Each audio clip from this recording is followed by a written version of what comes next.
Hello, everybody. So I'll be reading from the novel, and I'm going to be reading from San's chapter.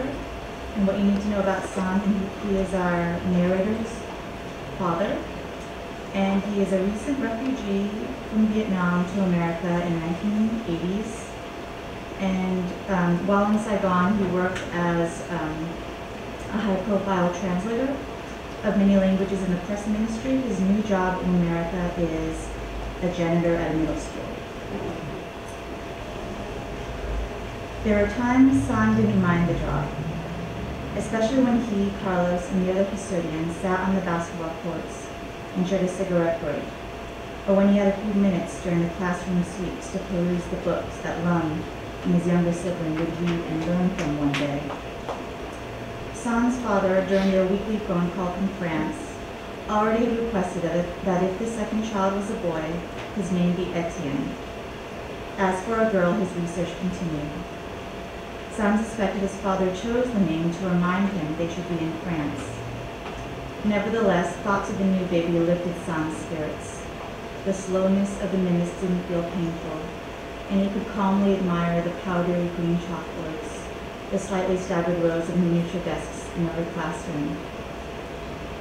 The time he dreaded most was lunch duty. San found the students' young, petulant voices grating, their slang and garbling of their birth language offensive. It frustrated him that some children would mock his accent when walking past him, believing their English so superior.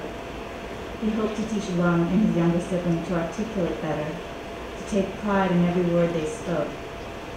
The earlier lunch hour for the lower division grades was not as irritating as the later hour with the older children, who were noisier and deliberately messier, aiming their lunch bags at the garbage cans from several feet away, too lazy to get up from their seats. Most of them never bothered to pick up their lunch bags if they missed. As San tied up 2 garbage bags, he saw Carlos on the other side of the cafeteria, leaning over to pick up a milk carton from the floor. But before he straightened up, the crumpled lunch sack sailed across the room, bouncing off of Carlos's hip. When Carlos looked up, trying to determine where the bag came from, no one stood, only titters from a table full of 5th graders. Carlos resumed picking up the stray trash, but San was watching.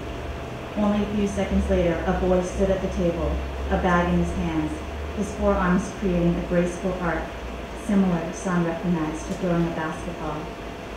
When the boy released the sack into the air, which brushed past Carlos's elbow, San had already crossed the cafeteria toward the table. He hadn't really thought about what he would do or say after reaching the snickering boys, but he did feel immense satisfaction watching their faces tense in terror as he reached to grab the back of the boy's shirt.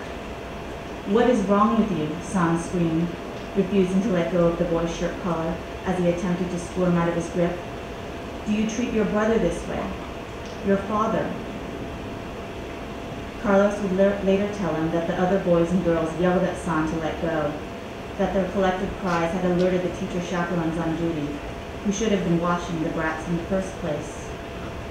But what surprised San later was that his attempts to talk to the boy had never even been understood, that of all the languages that San could speak, the one he chose to reason with was in Vietnamese, gibberish to these American school kids, ching-chong crazy talk. In America, the vice principal said, adults could not touch students in a threatening manner, even for disciplinary purposes. It was against the law.